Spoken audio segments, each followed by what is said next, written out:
How are you feeling this morning? Are you towards God? Are you afraid to face God? Are you kind of coming in, maybe backing into his throne room with a lot of guilt and shame pressing down on your shoulders?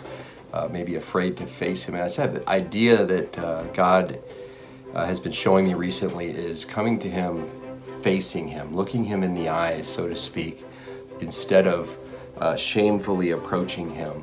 And it's not because of anything in me or us that we can do that, but it's because of what Christ has done. You know, I'm a father of kids, and when they mess up and maybe lie to me, sometimes when I'm asking them questions, they may go away and they think about it and they come back. And inevitably they'll look at the floor and they won't look me in the eyes, or maybe they'll stand sideways to me. They just don't want to face me directly because of the guilt and the shame that's on them.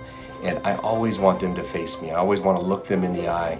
And it's not for me to, I don't want to torture them, but I want them to know that I care for them and that I have that respect for them. And Jesus gives us some really good encouragement in John chapter 12, starting in verse 47.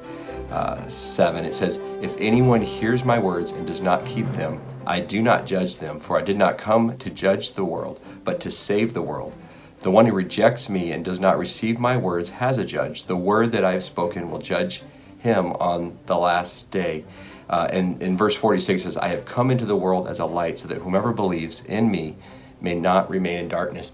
Jesus' whole purpose was so that we could be restored in right relationship to the Father. And when we live our lives apart from that, sometimes we're apt to approach God maybe looking down at the ground or sideways or really sheepishly. And we can come boldly before God because we have the covering of Jesus Christ, and his whole desire is to restore us in that relationship.